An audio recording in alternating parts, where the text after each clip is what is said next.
hear me okay? The sound system isn't. I've been told it's going to improve, but anyway. This isn't one bit intimidating, looking at all of you. The only thing I would say is when it comes to questions at the end, just bear in mind, while there are a lot of you, there's only one of me, so keep restrained. Last year when Mary was talking to me about planning her 12th series of talks, and when we realised that the third Tuesday in January was going to be so close to Soloheadbeg, it seemed silly that the topic would be anything other than the ambush. There was then a very long discussion as to who might give the talk. Eventually they decided it might well be me. The title of this talk is A Centenary Perspective, which I think suggests something more than just a narrative, just kind of comfortably telling the story, which would mean moving through the grooves left by countless versions of the story over the past 100 years. So hopefully you'll get a broader view, and I might as well say the word before some of you are thinking it, the word revisionist. This is unashamedly revisionist in that all history is revisionist. I mean, if you think back to 2016 and how 1916 was understood, there's a far better understanding of it in 2016 than there was in 1966, even though a lot of the people involved in 1916 were still alive. So paradoxically, though, 100 years on, much more material is available and there's a far better understanding. So unless you think you're going to be more comfortable with folklore, history is revisionist. What you see rather depends from where you're looking at it, is basically what it comes down to. We're 100 years after the event, so I mean things can be spoken of where before we decided we would be silent. And it helps having some broad knowledge of the time and the place, together with a familiarity with the sources. I mean, history, after all, isn't creative writing, though of course it should be written creatively, so it's based on the sources.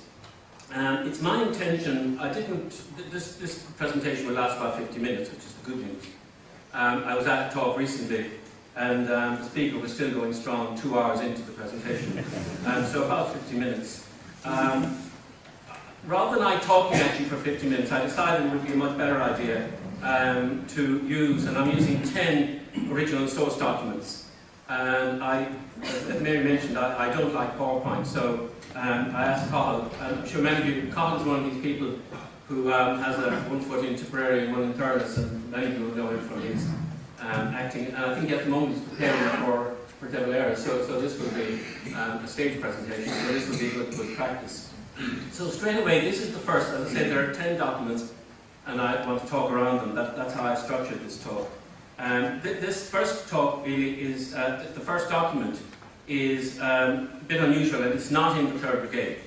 And it's unexpected. Well, given that what happened with the ambush did involve the maintenance of roads, I did have a kind of mad idea when I was writing the 3rd Brigade, the chapter dealing with Soloheadbeg that I would title it The Maintenance of Roads, but I thought that would be a joke that would be by too many people, so I didn't. But this is a report from the county engineer, and it's dated the 28th of January, obviously 1919.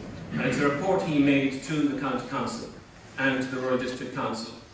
And it's headed Recent Tragedy at Soloheadbeg, and it's a slightly different take on what happened. So,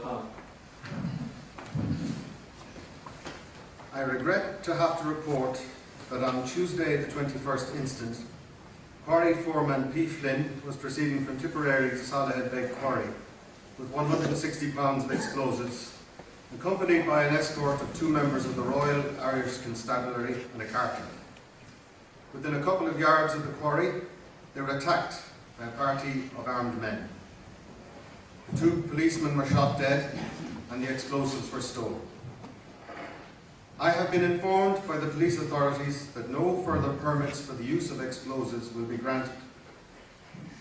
As a result of this lamentable outrage, nearly all my preparations for the repair of the roads west of Tipperary, which were urgently needed and on the point of bearing good fruit, will be nullified, and I have been obliged to store all the quarrying and breaking equipment in Tipperary Courthouse. Important and urgent works of maintenance and steamrolling at Shronan, Monard, Cullen and Cahir are now definitely blocked. The the fact of my inability to procure explosives will have a disastrous effect on the maintenance of the roads in the county, and it will be impossible to procure stone in any quantity as gravel pits are scarce.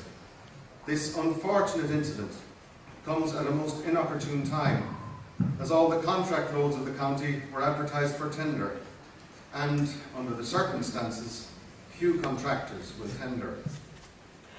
Even if the prohibition on the use of explosives is removed later, the best part of the year from now unto June will be lost. It will of course be impossible under the circumstances to procure any of the large sum of money now available from the road board. The value of the explosives stolen is about £12, and considerable expense had been incurred in filling, of which it will now be impossible to take advantage. Thank you very much. So you can see that what happened on that date was actually about the care and maintenance of roads, which is a slightly different take on it. The man who wrote that report was Edward Hackett, who's from Laois, and he graduated with the highest honours possible from college, and he worked for a time in South Africa. He was appointed as engineer in South Tipperary in 1889. His job was very much about road maintenance, and obviously he needed supplies of suitable stones, hence the quarry convoy. Now, the council was also a very large employer of unskilled labour, and of course those people's jobs were affected by what happened on that date. Hackett was something of an expert with regard to the use of steam rollers. He was also a founder member of Clonmel Golf Club. What's interesting about him is that he's in a sense another victim of what happened on that date. There is a Shakespeare line about sorrows coming not in single spies but in battalions, and I mean, he had an extraordinary personal life. He lost sons in the Great War, and as you know, at the time that the ambush happened, the country and indeed the world was in the grip of a dreadful flu epidemic. And the previous October, remember that this is January, just the previous October, his daughter was very ill in England, so he went across to see her. Unfortunately, he was on the Leinster in October, and as you know, it was sunk by a German submarine. 500 lives were lost. Obviously his wasn't one of them, but the experience must have been traumatic. After that then his daughter did die from the flu epidemic. And then he's faced with what happened at Soloheadbeg and the two policemen being killed. It isn't surprising that in May 1920 he resigned from his job. He simply couldn't cope with all of these. Now the report, as Cathal read it out, I mean, is a report to his employer, so I mean, it is not emotional. I mean, it's quite restraining. And the point he's making there, as far as kind of the official view is concerned, it's all about the theft of explosives and the practical consequences of what happened to the maintenance of the roads and his difficulty getting explosives to keep the roads maintained. And of course it's impossible not to make the joke that going back over an entire 100 years, it's the only legitimate excuse there's ever been in the county for potholes. Understandably, over time what happened at Soloheadbeg on that 21st of January has achieved a kind of mythic status. That isn't surprising. The usual line that's used is the first shots in the war independent, quote unquote. In fact, one could go further. The Irish Times, no less, in its obituary of Dan Breen in 1969, opened with a sentence that, of course, Dan would have loved. Mr. Dan Breen, the man who fired the first shot after 1916 in the struggle against British forces in Ireland. The opening of his obituary Times. Now, not for nothing did Dan Breen spend a lifetime as acolyte before the author of his own legend. Successfully, it would seem. The Irish Times, of course, is wrong. It manages two serious errors in just 20 words. You can figure out what the errors are yourself. But it does show the value, which of course Churchill understood better than most, that if you get in first with your written account, you can fix the agenda, you can create a legend, you can establish a story, and you can become the go-to source for lazy historians. In fact, there were shots fired earlier. For example, in May 1917, two constables were fired at and wounded in an incident in County Roscommon. Now, in stories, we like a kind of defined, definite beginning, a coherent narrative, and a conclusion that's a full stop, not a comma. To make that point, really, the comparison I would make is with the Land War. Now, that was an ongoing struggle. It wasn't just an episode. It hadn't a precise beginning or end, but it had definite phases. Most famously, the Land League, then the plant campaign, then the ranch war. The one of those three that people are more familiar with is the Land League, founded in 1879. But the war, of course, was ongoing long before that, and even when the ranch war was over, there were problems in various parts of the country with regard to the distribution of estate land, and there was no definite point at which it ended. So in a similar way, if we're talking about Anglo-Irish relations, the national question, the struggle for free Ireland, whatever phrase you want to use, it's ongoing, and that's the point, is ongoing. The land war was ongoing. What happened at Ballyhurst, for example, just outside Tip on the road to Cashel on the 5th of March 1867? What happened at Soloheadbeg on the 21st of January 1919? They're just markers along that journey. Now, the idealised destination for those making that journey is the 32-county republic. And just as the continuum that was the land war had its phases, the continuum that is the national question has its episodes. Now, after the Fenian fever in the 60s, you had the IRB take over of part of the Irish Volunteers, which led to 1916, out of which came a more widespread and tactically different fight between the Volunteers IRA on the one hand, the RIC and their substitutes on the other, increasingly backed by the British Army. A war that was not really underway outside Dublin until 1920, except in Midwest Tipperary, and which most of the island ended uneasily in mid-21, but on terms which unfortunately by mid-22 brought factions of the IRA into war against each other, and so on. It's a story that's not concluded. I mean, the last violent phase only ended 20 years ago. So that's the broader context into which you could fit the 21st of January 1919.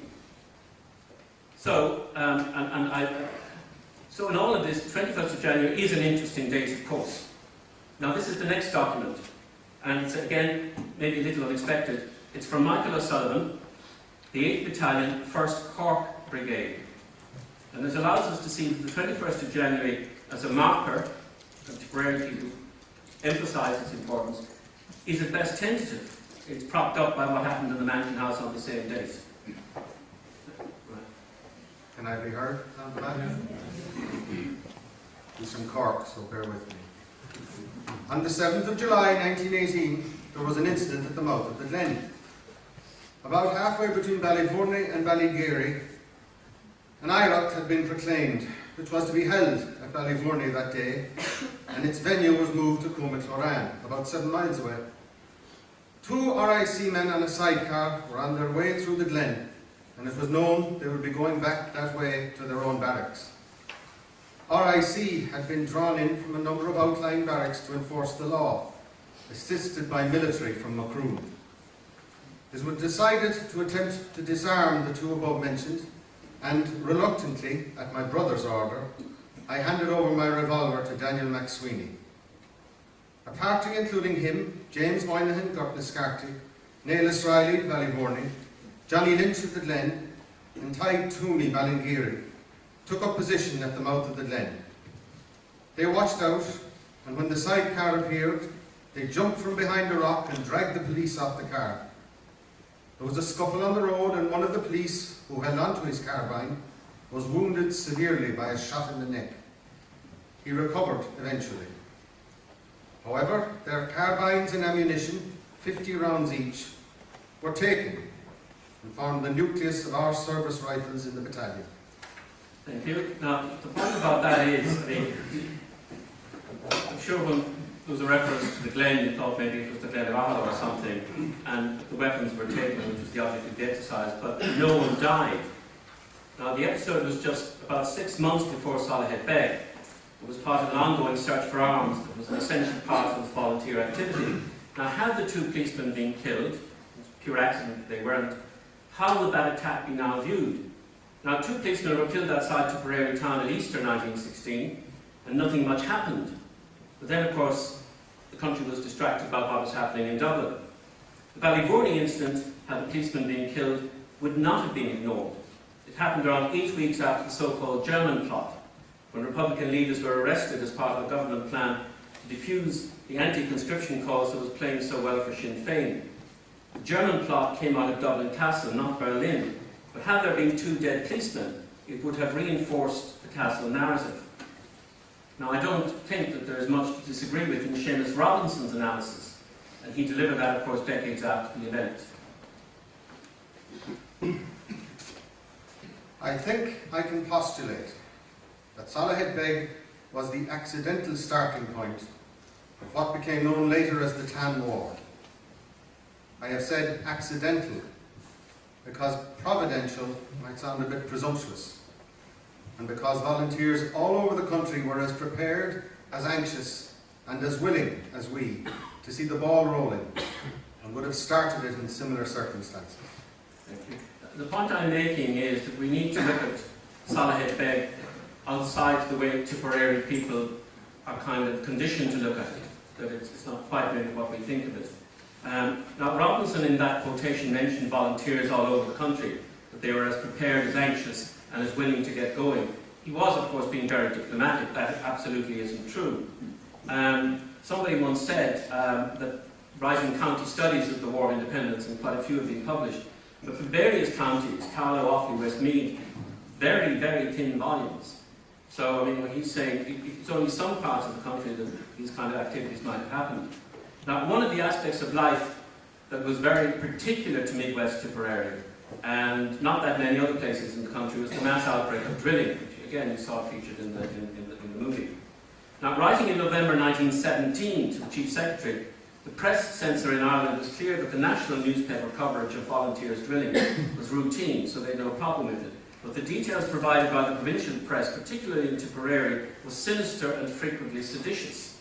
Now, this widespread drilling, very much promoted by Tracy, was all about exercises in both group solidarity and military discipline.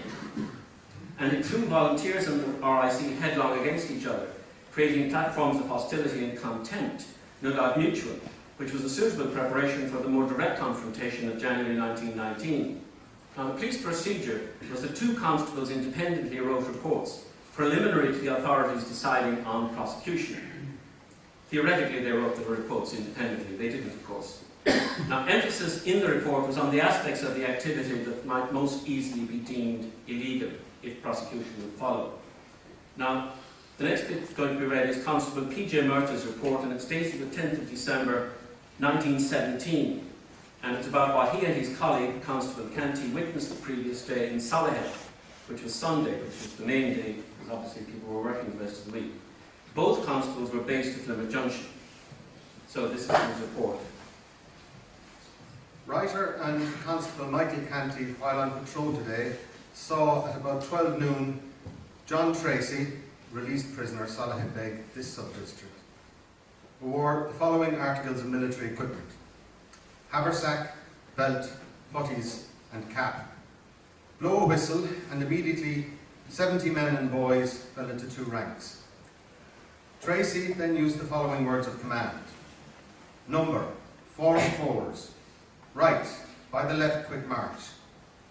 After marching the party a short distance, he said, hold, left turn, and then told off 2 batches of 16, giving Michael Luby Jr., aged 23, Newtown, this sub-district, charge of 1 batch, and Daniel Breen, Milesman, Grange, Tipperary sub-district, charge of the other batch. Tracy took charge of 23 men himself, and Timothy Crowe, farmer's son, Ardleman, this sub-district, took charge of 22 boys ranging in age from 8 years to 15 years. A few of the latter having joined the ranks after Tracy giving halt. After some marching and doubling up and down the road, the men assembled again, and Maurice Crowe, shop assistant Tipperary, who was dressed in the uniform of an officer of the volunteers, that is, a dark green frock trousers and cap with waist belt, arrived and took charge of 44 men and marched them up and down the road. Michael Luby Jr. did not drill after Maurice Crowe's arrival. The batches of men varied in number, owing to an election of an officer taking place. The men were told off in batches of 16 to vote and receive membership cards. The remainder drilling while this was going on. John Tracy superintended the voting. While the first batch was voting, Maurice Crowe drilled 44 men up and down the road, and when they had finished voting, Crowe halted his men and told them off in batches of 16 to vote. John Tracy dismissed the men at about 1:35 p.m, and Timothy Crowe having dismissed the boys at 1 p.m. At about 1:25 p.m, Maurice Crowe drilled for about 10 minutes 16 young women. Words of command were used by different men. Daniel Breen, Michael Luby Jr., Maurice Crowe, John Tracy, Timothy Crowe. The drilling was principally marching in fours, and Tracy was not drilling all the time, owing to looking after the voting. Thank you very much. Can't you just about see the constable at his desk, hunched over, licking the ink from his nib as he's intensely writing it and keeping to the formula that's expected in those kind of reports. Now, the intensity of this activity, rather than just the fact of it, was very particular to Midwest Tipperary, and very much reflected the commitment and enthusiasm of Tracy above all else, and of course a handful of others, but especially Tracy.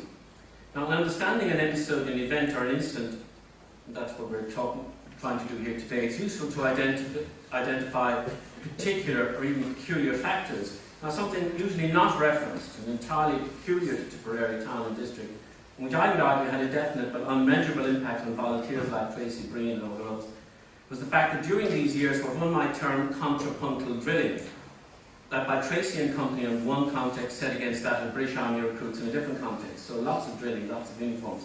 Tipperary was the one place where every day, in stark terms, you came face to face with the consequences of the war on the Western Front. Tipperary military barracks was the so-called command depot, a place where thousands of wounded soldiers were sent for rehabilitation. So the one place in Ireland that did not get away from the impact of the war. So it discouraged recruitment, in spite of the fact that the local parish priest was intent on recruitment, and it graphically illustrated, and I think this is the point, that the empire, it might seem formidable, was actually chaps in uniform who were flesh and blood, all too easily cut and spilled, as you witnessed it every day around the streets. Now, two characteristics of an army, discipline through drilling and an ability to fire a gun. But in order to fire a gun, of course, you had to have one. And so a feature of these years was raids for arms. Now, very much a feature of the many witness statements in the Bureau of Military History. And this is just one brief example. This is from Bill O'Donnell. He's from Douala. Now, he's hardly 18 at the time. He's a farm labourer. With 4 or 5 others, I remember raiding 4 houses.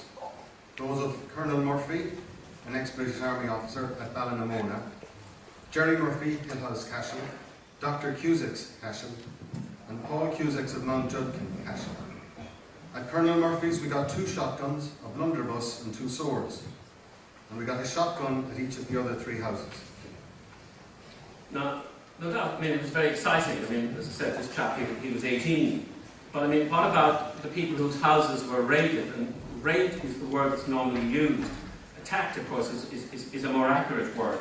Now, O'Donnell, in that, he refers to one of the houses attacked as Murphy Ballinamona. And in case you don't know, as you're going into Cashel from Tipperary, there's a wall on the left-hand side. It's a large farmhouse, and you can hardly miss it just before you go into Cashel. And the family who lived there were the Murphys. Now, at that stage, brother and sister. There was another brother, but in November 1917, 27-year-old Lieutenant Colonel Alfred Murphy was killed in France. So that left one brother and one sister. And they were devastated by this because it's clear from there's a lot of information about that family now here in Tipperary Studies. The papers were given here quite recently. So there's a lot known about them. But clearly the brother who was killed was the one that kind of exercised leadership among the 3 of them. So they were devastated. And they kept his room in Ballinamona as a kind of shrine. There was talk at one stage that the sister might be a suitable match for Pierce McCann. Now, it didn't happen, but socially, in terms of who they were and what they were as families, it's a match that you can see the virtue of. Murphys, of course, were a much longer established family in the area than the McCanns. Now, fortunately, we have, which is why I said there are lots of accounts of these raids in the Bureau of Military History. But unusually what we have here is we have an account of the raid from a Murphy perspective, because this next document is written by Carr, the butler, the Murphy's butler, because obviously the brother and sister were not at home when this happened. So being the conscientious butler, he had to write a report about what had happened. And oddly, I don't know what education butlers normally would have, but Carr in this instance didn't appear to have much, so his letter, his account isn't particularly literate, and it kind of sounds like an oral report rather than a written report. But it's all the more interesting, I think, for that. So this is from Carl the butler. Sent a wire this morning to let you know the house was raided Sunday evening at 7:30. They broke in the door at the backyard, and I was in my room and I never heard a sound of anything. The evening was so stormy until I heard a noise at the kitchen door, and I went to see what was it. And when I opened the door, it was covered with about 10 revolvers. Then they went to search, and I was sent for to get the key from Mr. Alfred's box that is in the hall, and I told them I had no key, and told them it was only books in it. They would not take my word and told me if they found any firearms in it, they would shoot me. They said to open it. After that, I was locked in the study and a sentry placed on the door while they searched the rooms upstairs and took all the swords and the old blunderbuss and the pistols. They did not touch the cellar or Mr. Alfred's room, and I think they were trying to get into the storeroom as they left marks by the door after them. They searched all the boxes in the cook room. I don't think they took anything, only what I just told you they took. Right, thanks. Now, there is a subsequent note from Carl the butler, and he gives a little bit more information, and particularly the news that the raiders missed taking the colonel's revolver wherever it was hidden in the house. But that's the object, of course, that would have been most used to the raiders. The brother and sister nodded home and said, "We're thankful that their brother's room," which I said was not disturbed. But this kind of militant activism, which is basically the scramble for arms, was one of the two Republican tracks, and they were not exactly on parallel lines. I mean, you had, as well as that, you had a political track, which was the election, with its conclusive result in December 1918, and then the consequence of that on the 21st, for those who could and those who would gather at the Mansion House to establish Dáil Éireann. And then the second track, of course, was the arms struggle. As I say, these are on not exactly parallel tracks. Now, it's an armed struggle, which of course means you have to get arms. The IRA or the Volunteers wasn't a fighting force you joined and that you were supplied with weapons. Now, the people involved in the armed side of it didn't really have that much regard for politics. Home rule, after all, was very much a dirty, well, not a word, a dirty two words. It had been about decades of politics and it hadn't achieved anything. An armed struggle is hardly possible without arms, which is what Soloheadbeg was about. And the particular thing was, whatever about raiding houses like Murphy's for guns or blunderbusses, it wasn't every day that you might get access to explosives, with the added bonus of access to police weapons. Now, the one thing, maybe the only thing about which there is universal agreement in all this, is the centrality of the role of Seán Tracy. Now, after Tracy's graduation from jail, and it was a kind of graduation, he was absent from home or on the run. Now, normally, if you're talking about a volunteer person, you can use either of those two terms. They're taken to mean the same thing, absent from home or on the run. That's not the case with Tracy. Absent from home is a domestic problem, on the run is a political problem. Now, Tracy had huge issues with his home circumstances, and I've written about this elsewhere some years ago. His Tracy heritage was problematic, and as I say, I'm not going into it here. His Alice inheritance wasn't just genetic, obviously, there was a genetic element to it, but it was also bound up with actual inheritance. Now, Tracy was about 24 in 1919. Ironically, just weeks after the ambush, on the 17th of April, under land purchase legislation, the family farm, which was 23 acres, 1 rood and 20 perches, which the annual rent was £17 and 18 shillings, it came at last into family ownership for the sum of £379, advanced by the British state to the landlord, and the landlord of the governors of the Erasmus Smith schools, including the Abbey School in Tipperary town. And that money then would be repaid through the Land Commission as annuities, and so on. You know how the system worked. Now, this farm, which Tracy's father had done so much criminally to inherit, over his older brother Tom and Tom's family, and reduced them to penury, it passed from the ownership of the Erasmus Smith governors to, well, not to the 24-year-old only son and heir, Seán Tracy, but to his mother. So from the Alice perspective, given why Alice and Tracy had married, it was a vindication of the match, seeing that these matches are about land. Now, whether it would be altogether too much to say that Seán Tracy fought a revolution to avoid going home, I certainly didn't write that in the book, but I'm saying it here. There is an element of truth to it, because he's toxic.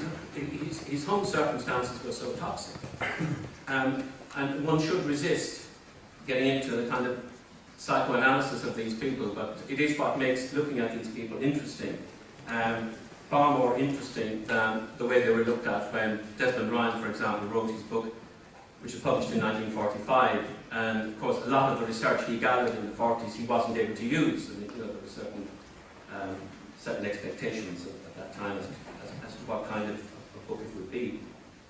Now, one might have thought that Tracy would have hesitated about the Soloheadbeg exercise simply on the basis, it's a very well-established principle, you don't crap on your own doorstep. And given where he was on his own doorstep. But maybe, and this is the last bit of psychoanalysis I'm going to indulge in, by doing that he was making a point having to do with some kind of personal psychodrama rather than launching a war. You can work all that out for yourselves. Coming on to much safer ground, this is the recollection of Cathal O'Donoghue, who was captain of the Hollyford Company and was a participant in the ambush. Some of these, of course, are from the Bureau of Military History, so they're widely available. Okay. Tracy, Breen and Hogan moved to a nearby vacant house on the farm of people named Hogan, Ardavon, from where they continued their volunteer work. It was to this vacant house on Hogan's farm that, as a result of a message from Dan Breen, I reported on about the middle of January 1919. Breen, Tracy and Seán Hogan were there, and they told me what they had in view. Briefly, it was as follows. A consignment to Jellignite was due to arrive any day at Soloheadbeg Quarry for the County Council from the military barracks in Tipperary town. And they proposed to hold up the escort and seize the Jellignite before it reached the quarry. The usual procedure in the case of such consignments of Jellignite was for the County Council foreman to call to the military barracks in Tipperary with a hired driver and a horse and cart to collect the Jellignite. And it was then escorted to the quarry by a party of armed RIC men who travelled on foot and who might number anything from 2 to 6 men. There were 2 roads, the Donoghue Road or the Bohertrine Road, by which the Jellignite could be brought to Soloheadbeg. And my task for the next few days was to cycle to Tipperary each morning, watch out for the Jellignite and its escort to leave the military barracks, and then to report back to the others, who awaited my return in a disused quarry at Soloheadbeg. Right, thanks. Now, just some observations. As I say, all that material is available online, and it's no problem in accessing it. Just a few points on that statement. The object of the exercise was clearly the Jellignite, not the police weapons, and certainly not their deaths. Now, if the object was either of these, the weapons or the deaths, it was a very perverse way of doing the job. There was uncertainty regarding route, there was uncertainty about timing, there was uncertainty about police numbers. The ambush, after all, was on a Tuesday, and at least twice the previous week, County Council workers had called to the railway station inquiring about the dispatch of the Jellignite, and there we brought it a very short distance to the military barracks.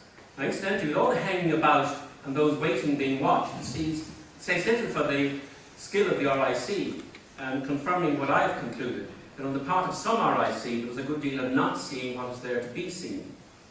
Now, if a group of men wished to kill policemen to make a point, this was a singularly odd way of going about it. Now, second point, Tracy and Breen in all of this, but no Robinson. Now, Robinson was filling a different role and was not yet on the run, but it does confirm Tracy's central role. And 3, the role of Hogan. Now, I take it that he was born in June 1900. Now, while he was very young, clearly, the point is that his colleagues assumed him to be even younger. Now, I have no understanding why Tracy and Breen brought him into their circle. Had he been that unique being, a male teenager with sound judgment, it might make sense. But nothing in his career over the next few years suggests that he had sound judgment or leadership ability. He had a widowed mother, a younger brother, who suffered, of course, for what he'd done by being kidnapped and so on, and a farm to run. He would have been far better off saving the hay rather than trying to save Ireland. You might think that's a harsh judgment, but it's based on the evidence as I see it. Now, for a teenage boy, which he was presumably, with no father to keep him in line, to check the choices that he was going to make, I mean, which would you pick? The exciting adventure running around the country with these guys with guns, or tedious farm work? So there's no surprise the choice he made. The surprise is that he was allowed to make it by the leadership of the brigade. As I said, I don't understand what they're thinking or what they saw in him. Now, as I say, these are, the point I made at the beginning, 100 years on, these are 20 years on, these would not have been reasonable questions to ask, even 50 years on, 100 years on, it's about time they were asked. Different answers might be come up with from the ones I've come up with, but at least ask the questions. Now, perhaps the clearest account of that period while one who was there is Alec Crowe. Now, he was then 20, he worked on the family farm in Solohead. Early in 1917, fellow parishioner Seán Tracy asked him to join the volunteers, that is, of course, the anti-Redmond volunteers, building up the numbers of their unit. When it came to time to elect a company captain, Crowe defeated Tracy 33 votes to 30, that account, which is an odd result. You'd expect Tracy might have won. Important to remember that this was before the brigade was organised, so this result didn't stand, but it was of great importance to Crowe, understandably. In June 1918, Crowe got 3 months in jail for illegal drilling, sent to Belfast. Thanks to the fact that he didn't kill himself and so on, he wasn't released until the 7th of October 1918. At which time, of course, he was now firmly in the RIC sights, and he went on the run but pretty much stayed locally, I think. And so this is his account, and it's the best of the actual contemporaneous accounts. On Tuesday, 14th of January 1919, I attended the fair in Tipperary town and called on Maurice Crowe, the brigade adjutant, and collected from him some ammunition for a .45 revolver which I had at the time. In accordance with Tracy's instructions, I reported that night at Mrs. Breen's, that's Dan's mother's, cottage at Donoghue. I met Breen and Tracy there, and the 3 of us went to the tin hut at Green Anne. We were joined at the hut during the night by Seamus Robinson and Seán Hogan. Maurice Crowe, Patrick McCormack, then an Irish teacher in Belfast, Paddy O'Dwyer from Hollyford, Michael Ryan, Arthur Barlow and Con Power reported next day. During the days that followed, there were some changes in the personnel. On account of their business in life, some were unable to remain for more than a day or two. And then there were days when Brian Shanahan, Ned O'Reilly, Dinny Lacey and Sean O'Mara were with us. The plans were simple enough. Each morning, 2 of the party left to scout for the coming of the county council men and the police escort with the Jellic Knight, and the remainder of us went to the ambush position. There we had reasonable cover behind a white thorn hedge at Cranitch's field, and there too the gate gave easy access onto the road. Wednesday, Thursday, Friday and Saturday morning passed with the same routine, but nothing unusual happened. We returned each evening to the tin hut, lighted a fire and spent the night there. In our conversations around the fire, there were divergent views as to what the strength of the escort would be. And various suggestions were made about the best method of holding them prisoners after they were disarmed and until the Jellic Knight was got safely away. We assumed all along that the police would surrender when called upon to halt and put up their hands, and I am certain that none of us contemplated that the venture would end in bloodshed and loss of life. On the Saturday evening, I returned home for a change of clothing, and on Monday morning, we resumed the vigil. About midday on Tuesday, 21st of January 1919, Paddy O'Dwyer cycled back along the Donoghue road from Tipperary, where he had been scouting, with the news that a horse and cart with the Jellic Knight had left Tipperary military barracks and that was coming by the Boher-Trime road.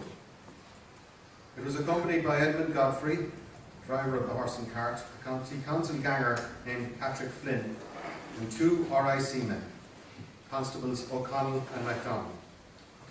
We moved into our pre-arranged positions, and almost immediately Michael Ryan reported that the cart and its escort were approaching. There were 8 in our party that day: Seán Tracy, Seamus Robinson, Dan Breen, Paddy O'Dwyer, Michael Ryan, Seán Hogan, Patrick McCormack and myself. Some of us were armed with revolvers, and Seán Tracy had a small automatic rifle. I had my .45 revolver, and my position was about 12 or 15 yards on the right of the main party. My instructions were to prevent the escort and the county council men from running back along the road when the order to halt was given. After our week's wait, the whole affair ended suddenly and in a tense atmosphere.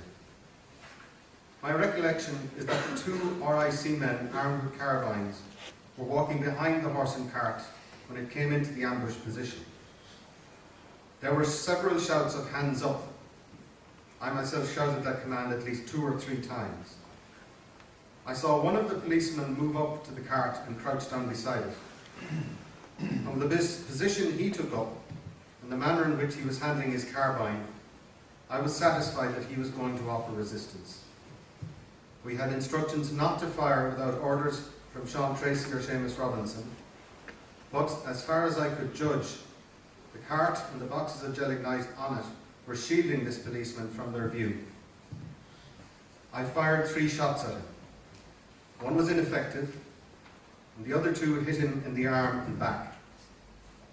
About the same time, either 1 or 2 shots were fired from the gate where Seán Tracy was positioned, and the other constable fell, shot through the temple. We got out onto the road. The 2 constables were dead, and Flynn and Godfrey were unscathed, but badly frightened. Dan Breen and I took the belts with the pouches of ammunition and handcuffs off the dead policeman. Tracy, Breen and Hogan drove away on the horse and cart with the gelignite. And Heather Dwyer and I took the RIC men's carbines and hid them together with the belts, pouches of ammunition and handcuffs in a ditch about half a mile from the scene of the ambush. O'Dwyer and I then parted, he to go back home to Hollyford, and I went to Doherty's of Seskin. Right, thanks. That's pretty much the kind of standard view. It very much reflects what's in Green's book. Until people got access to Green's bureau statement and some of the stuff he said later in his life, and the water became very kind of muddy.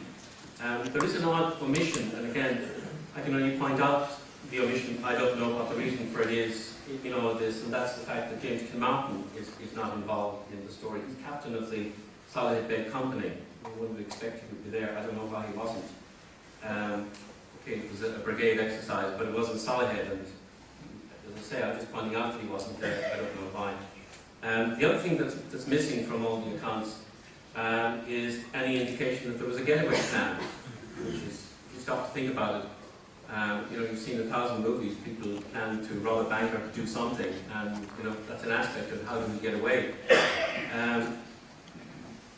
My only interpretation of that is that if you steal explosives, which is what I'm arguing was the plan, and a few weapons, there's one level of police response. If you kill 2 policemen, there's an entirely different level of police response, as witnessed by what happened in Tipperary, Midwest Tipperary, following what happened on the 21st of January. There's a distinction, which again I think is crucial, between a willingness to shoot, which there certainly was, and an intention to kill, which there certainly was not. And as I say, is a later Breen invention. Now, if you examine what happened after the ambush, you have a mad rush south. I mean, you know the geography of where we're talking about. I mean, we go northeast, southwest, basically, and they go south, towards Leave-them-up in the Galties. I'm talking about Tracy, Breen and Hogan, and the others went in different places. Some of them went home. Now, this is January, remember, so, it's moving on, 12, 1 o'clock. The light is fading, it's cold weather, the weather has been very bad, it's very cold, it's very snowy. In Breen's own book, he describes aspects of this flight because it is very dramatic. The weather is very cold, begins to snow, which of course leaves tracks. And then these are quotations in the book. We headed southeast towards the Galtee Mountains. The wind was piercingly cold, several times we lost our way. At one point, Seán Tracy fell into a ravine about 20 feet deep. Now, the book suggests, most people, I think, when they read books, they don't kind of read it forensically, but if you really examine how these things are put, there's a suggestion that they made it to some of the Galtee Moor. I can't imagine that they did and retraced their steps. Now, it's different if I was giving this talk in Donegal and you didn't know the territory, but I don't have to paint a picture for you. It's bad weather in January and you're heading up the Galtees. It doesn't really make. So, really, what happened only makes sense if it's understood as panic. In other words, an intention to steal ends in people being killed. Now, which is not, as I said, the later Breen version. Now, the inquest was held in Tipperary military barracks on the following day, with a jury of 12 local men, and the county inspector, the district inspector present, fairly standard, but given 2 policemen dead, the deputy commissioner from headquarters in Dublin came down. Obviously, I haven't time, we can't here go through the full text of the inquest, just some of the key moments from it. There's a reference to a Dennis Ryan in this, and he's the chap who owned the quarry and so on, nearby. the two witnesses on whom most attention focused, I mean, you know, that's all they had. These IRA chaps were gone, the two policemen were dead, so you're left with the county council worker and somebody who's a contracted worker, essentially, the guy who owns the cart. And, you know, this isn't what they signed up for, so they're in pretty much a state. They're kept in the barracks. Flynn, of course, collapses and is taken to hospital, and it's all very dramatic. And clearly he's not at all comfortable with questions being asked. The RIC wasn't in any doubt as to who the leadership of, I mean, they may not have known exactly everybody who was involved, but it's the old absent from home thing. And given the record that people like Tracy and so on had, there wasn't any doubt, hence the kidnapping of their relations, and which is in the book. I'm not going into it here. But there isn't any doubt as to who they were looking for. The people who mattered, of course, would be Roberts and Tracy, Brennan and Crowe. And the first witness at the inquest was Patrick Flynn, who was the county council worker. I live in a van at Soloheadbeg Quarry. I called with a horse and cart at the military barracks at around 10 a.m. Edmund Godfrey was with me. We were given 160 pounds of gelignite and 30 electric detonators. The gelignite was placed in the cart, and I carried the detonators in my pocket. We were accompanied by Constables MacDonald and O'Connell, who were armed with loaded carbines. At Ryan's Gate, about 150 yards from the quarry, Constable MacDonald got off the cart and joined Constable O'Connell. I walked behind the cart with Constable MacDonald on my left and Constable O'Connell on my right. There is a gate on the left side of the road leading into a field. When we arrived at this gate, a crowd of masked men appeared and rushed out shouting, "Hands up."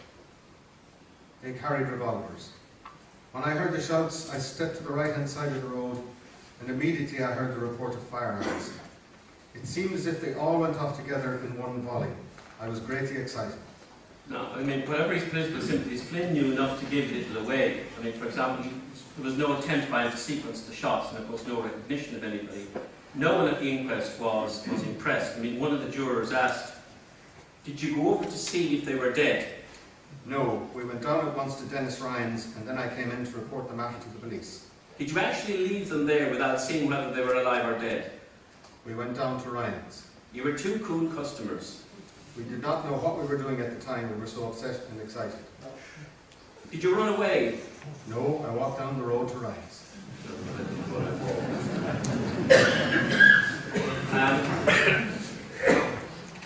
The coroner, when he arrived, I mean, had some questions about, I'm not sure what they were expecting these two to do with the two dead policemen. And it's not difficult to be sympathetic towards them, because as I say, this isn't what they signed up to. The coroner asked, "Did you look to the police on the road?" "I did, and I thought they were dead." "Any man would. The men must have been nailed on the spot." At this stage, Flynn had recovered and his examination continued. The coroner seemed to be on his side. "I can understand the stage you were in when the bullets were about." And then Flynn, "I was so excited that I couldn't do anything." And at this stage then, it's very dramatic, because a young man, this is in the press reports, who might probably take to be is Christopher MacDonald. He intervened, said he was the son of Constable MacDonald, and inquired whether the police had been given a dog's chance, which is the quote that's most kind of often used about them. He also wanted to know from the owner of the horse, Godfrey, whether the police had been given any time to deliver up the explosives. And of course that gives rise to this issue. If the intention is simply to kill them, so says the later Green version, why then would anybody bother saying "hands up"? You know, the rest of the palaver, which clearly did happen. Godfrey is also kind of uncertain about the number of attackers, whether there were 5 or 6. And one of the jurors asked about the "hands up." Why did they cry "hands up" if they were intent on shooting them? And of course, you know, neither of the two witnesses had any answer to that. Jeremiah Dowling, the local doctor, was on hand